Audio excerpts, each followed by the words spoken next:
নমস্কার, আমি মৌমিতা। আমার কবিতা পাঠ চ্যানেলে আমার সকল শ্রোতা বন্ধু এবং দর্শক বন্ধুকে আন্তরিক শুভকামনা জানিয়ে আজকের গল্প পাঠ শুরু করছি। আজ আমি আপনাদেরকে পড়ে শোনাব বুদ্ধদেব গুহর লেখা একখানি অত্যন্ত চমৎকার প্রেমানুভূতির গল্প। গল্পের নাম বিকেলের দিকে। শুনতে থাকুন আজকের গল্প বিকেলের দিকে। এক একটা দিন এমনই কাটে, যেদিন সকাল থেকে মনে হয় আজ অনেক কিছু ঘটবে, সুন্দর কিছু, কিন্তু একঘেয়ে সেদিনও রাতে গড়িয়ে যায়, ঘটে না কিছুই। লাইট নিভিয়ে বিছানায় শুয়ে পড়ল নীলা।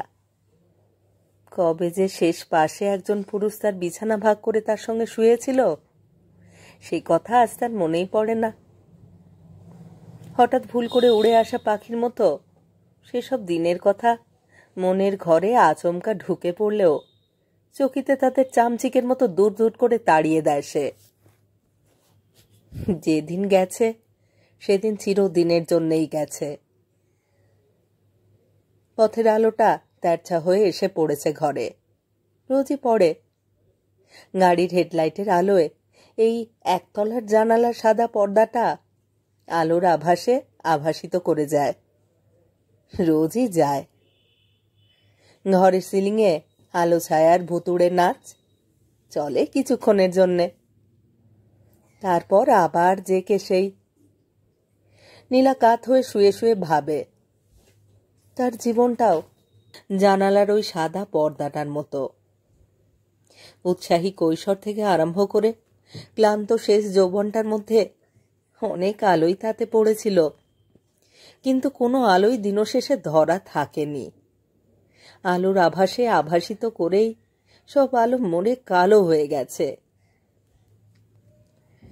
পাশের ঘর থেকে মায়ের দীর্ঘশ্বাসের শব্দ ভেসে আসছে। মা সবসময় নিজের মৃত্যু কামনা করেন। বয়স 82 হলো। নীলার মনে হয় যে মায়ের আগেই সে যাবে। কিছু কিছু মানুষ থাকে, তাদের দুঃখের সঙ্গেই ঘর করতে হয়। সে না থাকলে মায়ের কি হবে ভাবতে খুব কষ্ট হয় নীলার। নিজের কথা ভাবার কোনো অবকাশই পায় না, ভাগ্যিস পায় না। যেতে সকলকেই হয়, এখানে এলেই। তাই তাড়াহুড়ো যারা করে তারাই আটকে যায় জীবনের বেড়া চালে।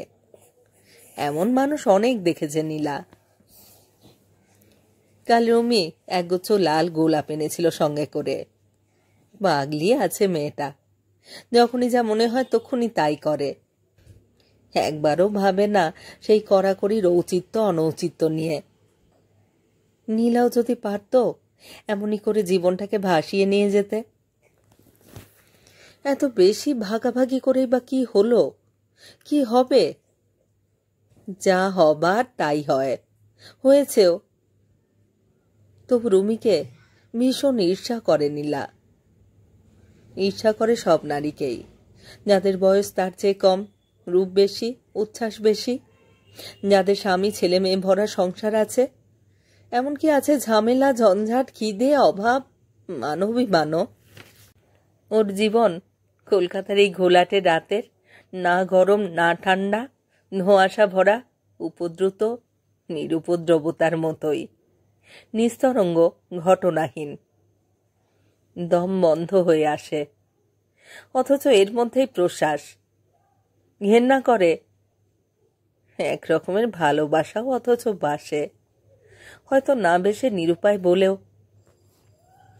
একঘেয়ে গভীর নৈরাশ্যের মধ্যে আধো ঘুমে আধো জাগরণে অবচেতনে নীলার মন হঠাৎই আনন্দে ঝকমক করে উঠল, অন্ধকার রাতের সমুদ্রের উচ্ছ্বারিত ফসফরাসের মতো।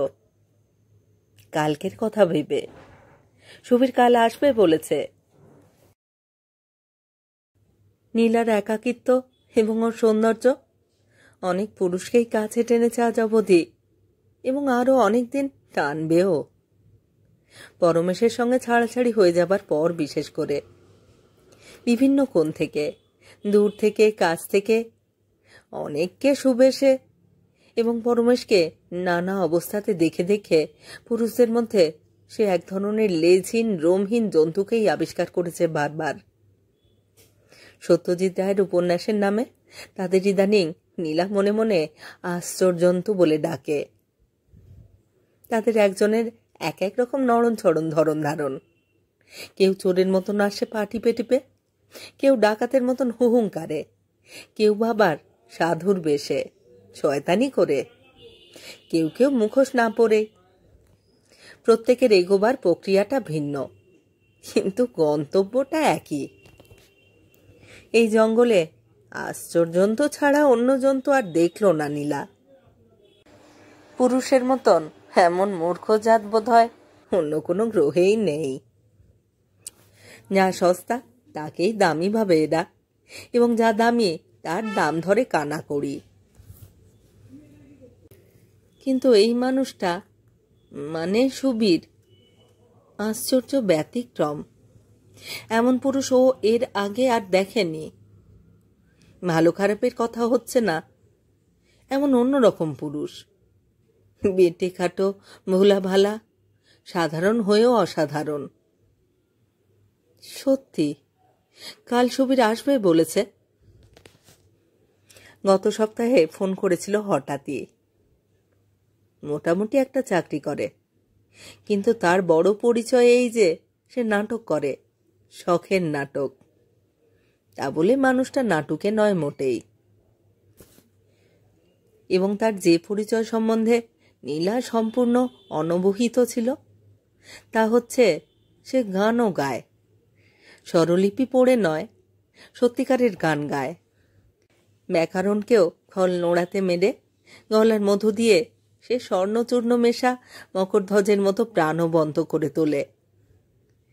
প্রাণের মতো গান গায় লোকটা, ভাবের রূপ দিয়ে ঝালর বুনে, সুরের পিচকিরিতে ফোয়ারা তুলে।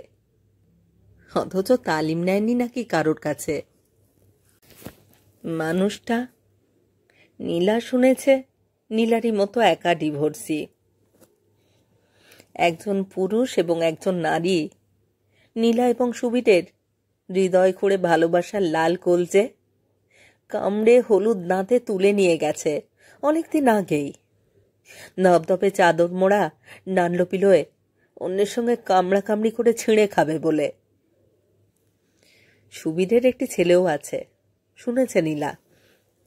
রুমিদের শৌখিন নাটকের দলের আড্ডাতে সেদিন হঠাৎ গিয়ে আকস্মিকভাবেই মানুষটার সঙ্গে দেখা। সুবীরের গান ওর কাছে সেদিন খুবই ভালো লেগেছিল। এত অভিভূত আপ্লুত বহু বছর কোনো কিছুতেই হয়নি নীলা। কিন্তু মানুষটাকে ভালো বা খারাপ লাগার মতো কিছুই আর ঘটেনি এখনো পর্যন্ত। অবকাশই ছিল না।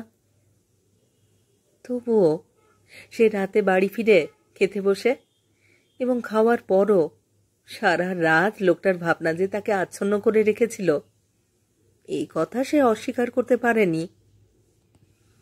তারপরেই গত সপ্তাহের সেই আচমকা ফোন। তখন স্কুলের খাতা দেখছিল নীলা, স্তূপীকৃত খাতা। বাজারে যখন নতুন ফুলকপি আর ধনেপাতা, বাতাসে যখন শীতের প্রথম মিষ্টি তীরতীরে আমেজ, রুখো হাওয়ায় ঝরা পাতারা যখন পিচের রাস্তা সরসরিয়ে ঝাড় দিয়ে যায় মিনি মাইনের ধাঙ্গরদের মতো, ঠিক তখনই প্রতি বছর ডাই করা পরীক্ষার খাতা নিয়ে বসতে হয় ওকে। মেয়েগুলোর ভবিষ্যৎ, তাদের উজ্জ্বল চিকন চোখগুলো, তাদের বাবা মায়েদের উৎকণ্ঠা আর আশা দুর্ভাবনা এবং হতাশা মাখা মুখ, সমস্তই সাদা মাটা কাগজের সুতো বাঁধা খাতাগুলির মধ্যে শিলমোহরাঙ্কিত হয়ে যায়। সন্তানদের ভবিষ্যৎ নিয়ে কত না ভাবনা বাবা মায়ের। নীলা তার নব্জ শয্যাশায়ী জরাগ্রস্ত মায়ের দিকে চেয়ে ভাবে, তার মাও বোধহয় একদিন স্বপ্ন দেখেছিল তাকে নিয়ে। তার ভালো চেয়েছিল কি ঐকান্তিকতায়? কিন্তু কি হলো? স্বপ্নই। ছেলে মেয়ে নিয়ে স্বপ্ন থাকে বাবা মায়ের বুকের মধ্যে ধুকপুকুনিতে আর চোখের নিচের কালিতে। কিন্তু জীবন বয়ে যায় জীবনেরই মতো। স্বপ্নের সঙ্গে কোনো মিল নেই জীবনের। জীবন ন্যাংটা এবং বাস্তব। কাল সুবীর আসবে বলেছে। সত্যি আসবে? সত্যি আসবে? আশ্চর্য এক পাগলের মতো কথা বলে মানুষটা। বয়সে সে তার সমবয়সী হবে। ফোন করে বলেছিল, নীলা আছেন? একেবারে দ্বিধা ছিল না গলাতে, বরং আত্মবিশ্বাস ছিল। হ্যাঁ, কথা বলছি। চিনতে পারছেন? আমার নাম সুবীর, সুবীর বসু। সেই যে গান গেয়েছিলাম, মনে আছে? ও বলেছিল গলায় যথেষ্ট সচেষ্ট উদাসীনতা এনে। সে ভালো করেই জানে আদেকলা গায়ে পড়া পুরুষদের কি করে দূরে রাখতে হয়। কিন্তু কানের কাছে কোনো অদৃশ্য ভ্রমর যেন গান গেয়ে উঠেছিল সেদিন। আমি যে গান গেয়েছিলেম, মনে রেখো, শুকনো পাতা ঝরার বেলায়, মনে রেখো তোমাদের এই হাসি খেলায়। আশ্চর্য, এখনো এমন। অনেকদিন শখের নাটক করছি, আর নাটকের শখ নেই। আমার ভয় ধরে গেছে, সুবীর বলেছিল। ভয় কিসের?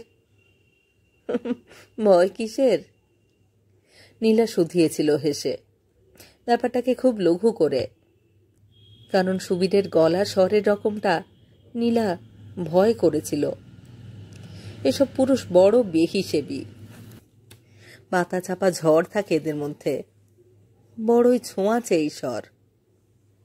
নীলার ভয় করছিল ভীষণ, ভয়ের কথা শুনে। ভয়? না না, অন্য কিছুর নয়। ভয় আমাকেই, নিজেকে। আমাকে ছাড়া এই জীবনে তো ভয় আমি আর কাউকেই পাইনি। জানেন, আমি বোধহয় অনেক বছর পরে প্রেমে পড়েছি আবার। সুবীর দুম করে বলেছিল। আমি একেবারে জাতা। নীলা আরো জোরে হেসে ব্যাপারটাকে আরো লঘু করতে চাইল। বলল, ভালোই তো, কিন্তু কার প্রেমে পড়লেন? আপনিও জানেন না? How sad. ভেবেছিলাম আপনি অন্তত জানবেন। Of all persons, at least you. ওর বুকের মধ্যেটা ধকধক করে উঠেছিল, গলা শুকিয়ে এসেছিল। বলেছিল, বারে, আমি কি করে জানব? জানেন না তাহলে? বা আমি আমি কি? যাক, কি করছিলেন? স্কুলের খাতা দেখছিলাম, আর কি করব? অ্যানুয়াল পরীক্ষা তো সবে শেষ হলো। ও, সবাইকে পাশ করাচ্ছেন তো? মানে, সবাই কি পাশ করে? কেউ কেউ তো ফেল করবেই। দিন না সবাইকে পাশ করিয়ে, প্লিজ, ফর আ চেঞ্জ। দিয়েই দেখুন না কি হয়। দেখবেন আপনার কি ভালো হয়। নীলা ভাবল, কোনো খারাপ ছাত্রীর হয়ে মুসাবিদা করছে বোধহয় ভদ্রলোক। কিন্তু মুখে বলল, আপনি খুব ছেলে মানুষই আছেন। ভাগ্যিস আছি, তবে আসলে কিন্তু নেই। থাকতে পারলেই খুশি হতাম। তবে নারী মাত্রই কিন্তু। যে পুরুষকে সে ভালোবাসে তাকে ছেলে মানুষই ভাবে সব সময়। জানেন তো, রবি ঠাকুর কোথায় যেন লিখেছিলেন? তাই বুঝি? তারপর একটু বিদ্রুপের সঙ্গে বলেছিল, ভালোবাসা অতই সহজ? একবার দেখা হলো, একবার ফোন ফেলেই বুঝি কেউ কাউকে ভালোবাসে? কলেজের মেয়েরা হয়তো পারে, কিন্তু এই বয়সে এসেও? এমন কথা তো বলছি না। আমিও জানি ভালোবাসার একটা সময় থাকে, মোড়ক খোলা আইসক্রিমের মতোই। একটা সময়ের মধ্যে চেটেপুটে না খেলে তা আজলা বেয়ে গলে পড়েই যায় ধুলোমলিন পথে। না না, সেই কথা বলিনি আমি। মা, আপনার ভাবনাতে তো বেশ নতুনত্ব আছে, ভাবনা পেশ করবার রকমটাতেও। একেবারেই নেই, নেই বলেই দেখাতে চেষ্টা করি সবসময় যে আছে। আপনাকে ইমপ্রেস করবার চেষ্টা করছি, কিন্তু আপনার ভালো লাগে না কেউ ভালোবাসলে? নিশ্চয়ই লাগে, মানে লাগতো যদি কেউ সত্যি সত্যি বাসে। তবে আমি তো এখন অন্ধকার অতীতেই বাস করি। এখানে ভবিষ্যতের আলোর আশা একেবারেই বারণ, ছিটে ফোটাও নয়। তাই ভালোবাসার কোনো ভবিষ্যৎই নেই আমার বাকি জীবনে। জিড্ডু কৃষ্ণমূর্তি পড়েছেন? না পড়লে আপনাকে কয়েকটি বই পাঠিয়ে দেব। অতীতে বা ভবিষ্যতে একটুও বাঁচবেন না। 1 মিনিটও বাঁচলে বর্তমানেই বাঁচুন, এই মুহূর্তে, মুহূর্ত থেকে মুহূর্তে। আমাদের একটাই জীবন নীলা, মাত্র একটা। দ্রুত ফুরিয়ে আসছে তা, দারুণভাবে বাঁচুন। নীলা বিছানা ছেড়ে উঠে বাথরুমে গেল। চোখে মুখে ঘাড়ে জল দিল, পায়ের পাতা কোনোই সব ধুলো। হঠাৎ তার মুখের ছবি ফুটল বাথরুমের আয়নায়। এখনো যথেষ্ট সুন্দরী সে। আয়না তাকে বলল, এই কথা বলেছে তাকে অনেক পুরুষেরই চোখের আয়নাও, সিন্ডারেলার আয়নারই মতো। তবুও গভীর রাতের গভীরতর আয়নাও সে কথা বলল জেনে খুশি হলো নীলা। শরীরে হঠাৎই অনেক বছর বাদে দারুণ এক অস্বস্তি বোধ করল। লজ্জাও পেল, খুশিও হলো। বুঝল বুড়ি হতে ওর এখনো অনেক দেরি। তারপরই হঠাৎ ভয় পেয়ে গেল খুব। ঘরে গিয়ে শুলো, ঘুমিয়ে পড়ল এক সময়, নিজের অজানিতেই সুবীরের কথা ভাবতে ভাবতে। সুবীর কাল আসবে বলেছে। নীলা সকাল হতেই ভাবতে বসল কোন শাড়িটা পরবে সে, যেন পার্ট 1-এর মেয়েটি। নানির মাকে বাজারে পাঠিয়ে পান আনতে দিল, মাছ নয়, আর বলল বিকেলে কড়াইশুঁটির কচুরি করবে এবং আলুর টক ঝাল দম। দুপুরে একটু ঘুমিয়েও নিল নীলা, বিউটি স্লিপ। বসবার ঘর নিজের হাতে গুছলো, ফুলদানিতে নতুন করে ফুল সাজালো, লাল গোলাপ। অ্যাস্ট্রে ধুলো। সুবীর ঘন ঘন সিগারেট খায়। নীলার মার কাশিটা বেড়েছে। আজ বোধহয় অমাবস্যা অথবা পূর্ণিমা। পূর্ণিমা হলেই খুশি হয় নীলা। আজকের রাত পূর্ণিমারই তো হওয়ার কথা। মা কাঁদতে কাঁদতে গলা ভাঙলেন, বুকের মধ্যে ঘড় ঘড় শব্দ। বললেন, ও নীলু, মতি ডাক্তারকে খবর দিবি না একবার? নৈর্ব্যক্তিক গলায় বলল নীলা, না, কাল। বড় কষ্ট রে নীলু, আজ কেন না? ও চুপ করে রইল। ওদের বিয়ে ভেঙে গেছে অনেক বছর।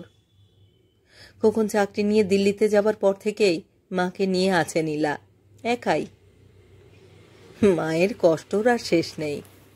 কাঁকড় ভরা চালের কষ্ট, ভালো খেজুর পাটালি না পাওয়ার কষ্ট, ছেলে কাছে না থাকার কষ্ট, কফের কষ্ট, পিত্তর কষ্ট, গাঁটের ব্যথার কষ্ট, গাঁটের বাতের কষ্ট।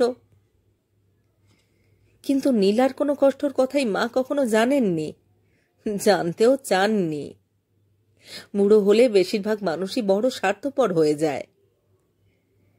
নীলার যে কত রকম কষ্ট। নিজের জীবিকা নিজে নির্বাহ করে। যে পুরুষী নারী কলকাতার মতন হৃদয়হীন শহরে বেঁচে থাকে, তার ভিতর আর বাইরের কষ্টর কথা একমাত্র সমব্যথীরাই জানেন। নীলার চোয়াল শক্ত হয়ে এলো। মা বললেন, জানা নীলু, আজই জানা একবার, মতি ডাক্তারকে খবর দিয়ে আয়। ফোনও নেই চাই। আজ নয় মা, দৃঢ় গলায় বলল। আজ আমার কাজ আছে, কাল সকালে যাব। ও, মা বললেন। ঘড়িতে 4:30 বাজার আগেই নীলা অনেকক্ষণ ধরে গা ধুয়ে একটি হলুদ কালো কটকি শাড়ি পরে নিল। শাড়ি পরার আগে অনেকক্ষণ ধরে মুখ পরিষ্কার করল, পরমেশের সঙ্গে দেখা করতে যাওয়ার আগে যেমন করত। ওর বয়স এই সন্ধ্যায় 20 বছর কমে গেছে। গুনগুন করে গান গেয়ে উঠল নীলা। ঘরেতে ভ্রমর এলো গুনগুনিয়ে, ঘরেতে ভ্রমর এলো গুনগুনিয়ে। ও যে গান কোনো দিনও জানত না, তা ভেবে নিজেই অবাক হয়ে গেল। অনভ্যস্ত কানে গান শুনে মা বললেন, কি বলিস রে কি তুই নীলু? উত্তর না দিয়ে ঠোঁট কামড়ে দৃঢ় হাতে মায়ের ঘরের দরজাতে খিল তুলে দিল শব্দ করে। নিজের সুখ নিজে ছিনিয়ে না নিলে কেউই কাউকে এমনিতে দেয় না। অনেক দেরি করে ফেলেছে ও। মেলা পড়ে এলো, দিনের, জীবনের। দানির মাকে বলল, দানির মা, কচুরি বেলতে শুরু করে দাও। নলেন গুড়ে সন্দেশও এনেছিল নিজেই সকালে গিয়ে। চান করে গায়ে বিলিতি পারফিউম মাখল অনেকদিন পর। কখন প্রথম রোজগারের টাকা থেকে কিনে দিয়েছিল। কত বছর পর পারফিউম মাখল মনে করতে পারল না নীলা। খোকনটাও বদলে যাবে, স্বার্থপর হয়ে যাবে বিয়ে করলেই। দিদি বলে চিনবেই না আর। ভুলে যাবে কি করে টিউশনি করে নীলা ওকে পড়িয়েছিল। 4:45 যখন বাজল, তখন আর একবার শোয়ার ঘরে গিয়ে আয়নাতে মুখ দেখল। ভারী সুন্দর দেখাচ্ছে নীলাকে, তার নিজের চাইতেও সুন্দর। সুবীর সেদিন ফোন ছাড়বার আগে বলেছিল, ভালো থাকবেন, আপনার নিজের জন্যে, আমার জন্যেও সব সময়ই ভালো থাকবেন। নীলা ঠিক করল ভালো থাকবে ও এবার থেকে। 5টা বাজতে 10 যখন, তখন কচুরি বেলা শেষ হয়ে গেছে দানির মায়ের। পুরটা নিজের হাতেই বানিয়েছিল নীলা। অনেক কিছু টুকটাক ছিল তাতে। আর ছিল তার ডান হাতের আঙুলগুলির ছোঁয়ায় জিয়ে তোলা স্বাদ ভুলে যাওয়া মৃত ভালোবাসা। দানির মা বলল, তিনি এলেই গরম গরম ভেজে দেব। চায়ের জল চাপাবো নাকি গো দিদি? কখনো আসতিছে বাবু? না না, খাবার শেষ হলে তারপরই চা দিও। বেশি ভিজোবে না, খুব অল্প দুধ, ক চামচ চিনি তাও জিজ্ঞেস করে নেবে। খোলা দরজা দিয়ে শেষ বিকেলের নান আলোর পথের দিকে পথ চেয়ে বসেছিল ও সুবীরের জন্যে। হঠাৎ কি যে হয়ে গেল। ও বলল, আমি একটু বেরোচ্ছি দানির মা, কোনো কারণে ফিরতে দেরি হলে বাবুকে কিন্তু যত্ন আত্তি কম করবে না। বলবে বিশেষ জরুরি দরকারেই বেরিয়েছি। হেই মা, অসময় চললে কোথা? কি চিত্তির গো, কখন ফিরবে বলবো? জানি না, আসছি আমি বলেই দরজা খুলে পথে বেরিয়ে রিক্সা নিল নীলা। চেনা রিক্সাওয়ালা বলল, কাহা? কথা না বলে আঙুল তুলে বড় রাস্তা দেখালো। রিক্সাওয়ালাটা একটু অবাক হলো, কিন্তু চলতে লাগলো টুংটুং করে। ছুটির সন্ধে, পথে ভিড়। অনেকেই মুখ তুলে সুন্দর করে মাজা সুন্দরী নীলাকে দেখতে লাগলো। কিছু দূরে গিয়ে রিক্সাওয়ালা আবার বলল, কাহা মাইজি? जहां तेरा मर्जी, यहाँ से दूर, बहुत बहुत दूर।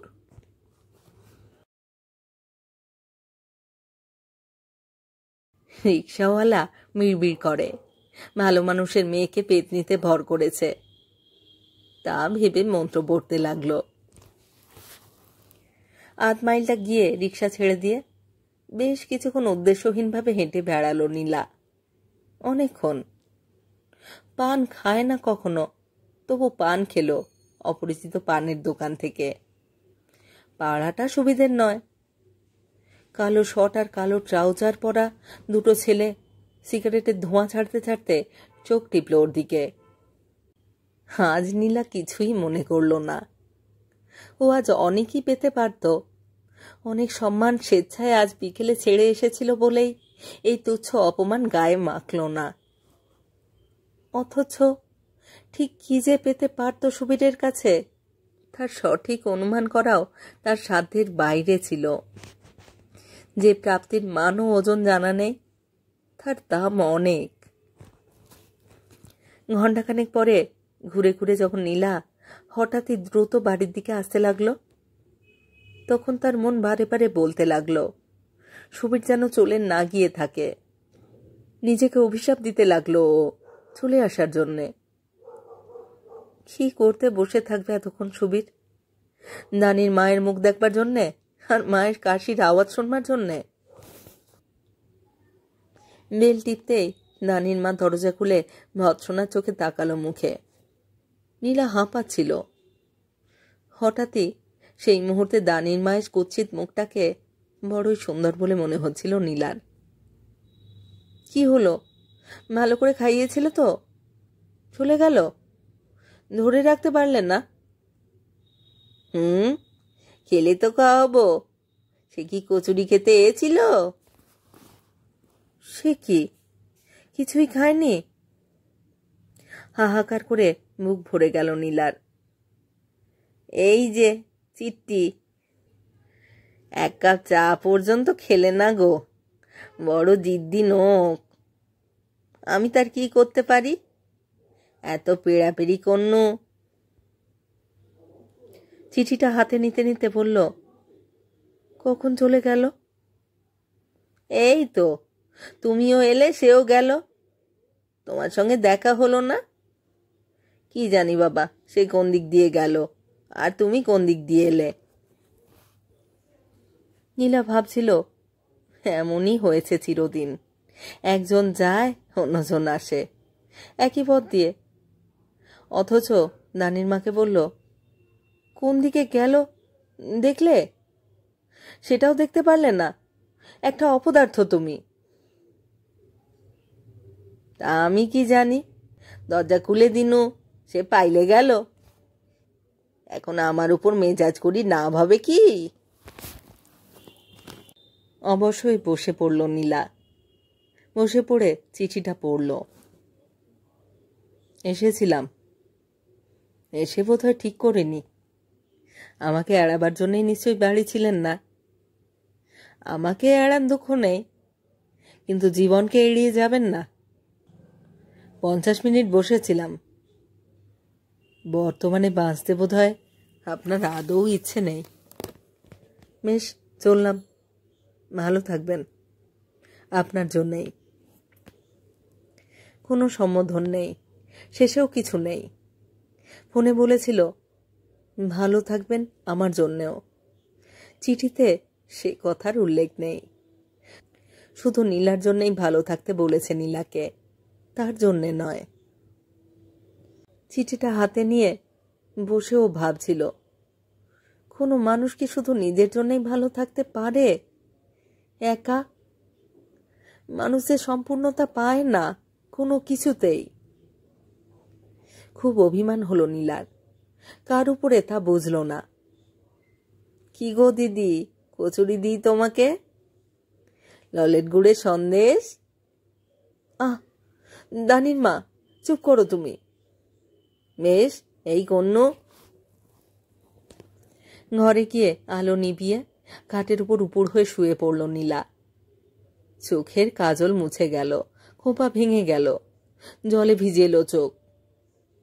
অস্ফুটে যেন অনুপস্থিত সুবীরকেই বলল, কি করব, কি করব আমি? ভীষণ লজ্জা করল গো। পালিয়ে গেলাম তো তাই। আমাকে ক্ষমা করো। আমি আমি এইরকমই। আমার ভিতরটা আমি দেখাতে পারি না, সোজাসুজি কিছু চাইতেও পারি না, দিতে তো নয়ই কাউকেই। বিছানা ছেড়ে উঠে টেবিলের সামনে এসে দাঁড়ালো। টেলিফোনের বই টেবিল ড্রয়ার তন্ন তন্ন করে খুঁজল।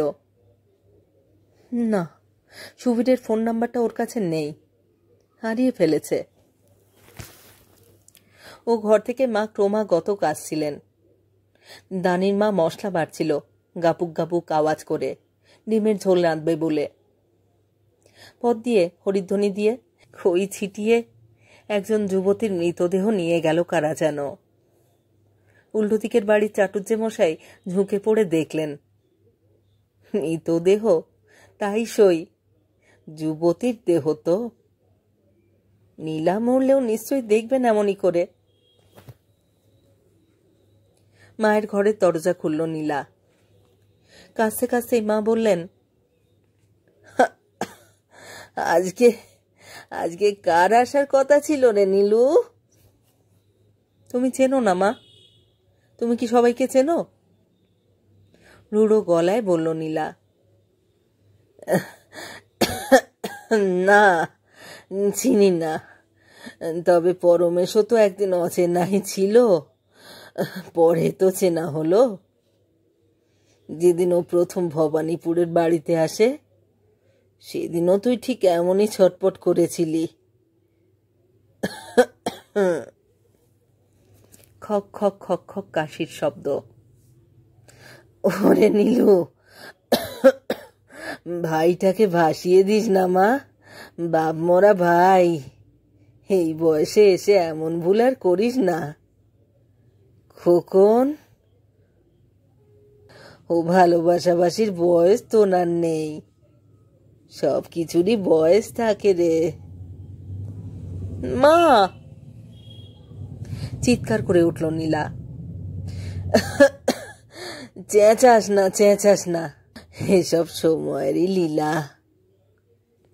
মা বললেন, তোর কি ক্ষমতা আছে রে সত্যিকে মিথ্যে করে দিবি? আবারও অন্ধকার ঘরে ফিরে এলো। গলার কাছে দলা পাকিয়ে এলো। সাদা পর্দায় পথের গাড়ির হেডলাইটের আলো এসে পড়েছে। রোজই পড়ে, বাধা পড়ল না। প্রতিফলিত প্রতিছড়িত হয়েই মিলিয়ে গেল। কালোর ঢাল তলোয়ার নিয়ে সাদা সিলিংয়ে সামান্য কিছুক্ষণ যুদ্ধ যুদ্ধ খেলে।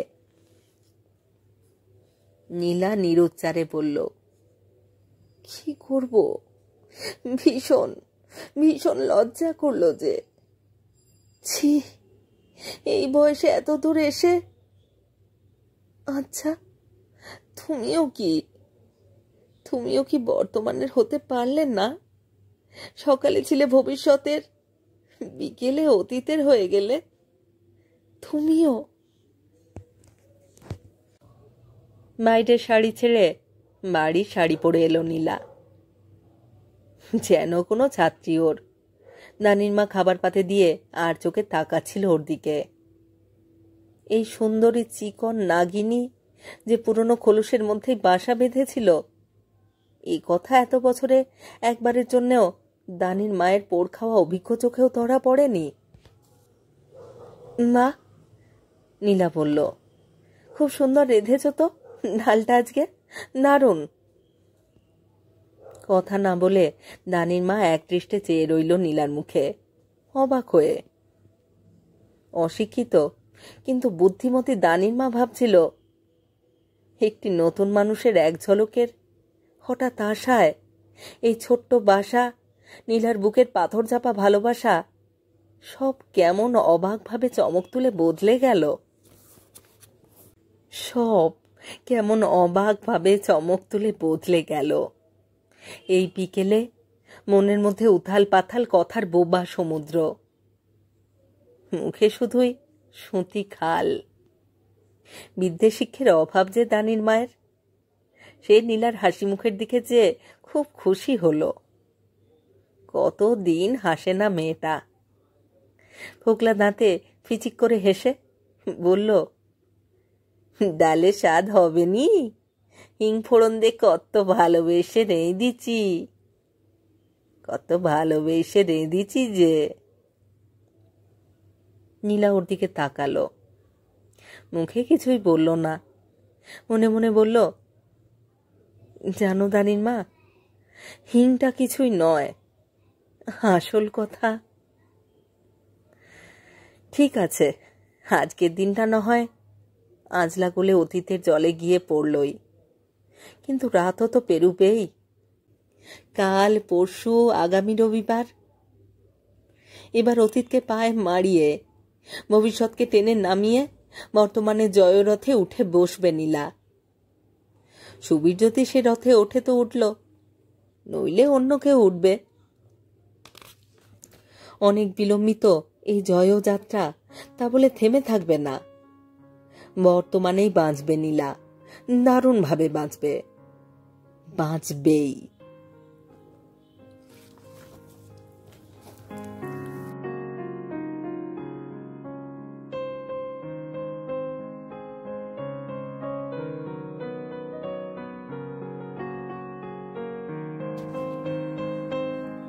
শেষ হলো আজকের গল্প, বুদ্ধদেব গুহর লেখা গল্প বিকেলের দিকে। ভীষণ চমৎকার একখানি গল্প, চমৎকার প্রেমানুভূতির গল্প। আমার তো ভীষণ ভালো লেগেছে। আপনাদের কেমন লাগলো তা জানার অপেক্ষায় রইলাম। আমার এই চ্যানেলে যারা আমার পুরো গল্প পাঠ শুনছেন তাদের জানাই আমার আন্তরিক ধন্যবাদ। যদি আমার গল্প নির্বাচন এবং পাঠ আপনাদের ভালো লাগে অবশ্যই একখানি লাইক করবেন এবং গল্পগুলিকে আপনাদের প্রিয়জনের মধ্যে শেয়ার করবার অনুরোধ রইল। আপনারা যারা এখনো আমার কবিতা পাঠ চ্যানেলটি সাবস্ক্রাইব করেননি তাদের অনুরোধ সাবস্ক্রাইব করে সাথে থাকার। আর হ্যাঁ, নোটিফিকেশন অবশ্যই অন রাখবেন। এই চ্যানেলে প্রতিদিনই আমি একটি করে নতুন গল্প পড়ছি। প্রত্যেকটি গল্পে আপনাদের সাথে চাই আপনাদের মতামত। আপনাদের মতামত আমার কাছে অত্যন্ত মূল্যবান, আমার এগিয়ে চলার অনুপ্রেরণা। অপেক্ষায় রইলাম আপনাদের মতামত পড়ব বলে। সবাই ভালো থাকবেন আর থাকবেন পরের গল্পের অপেক্ষায়।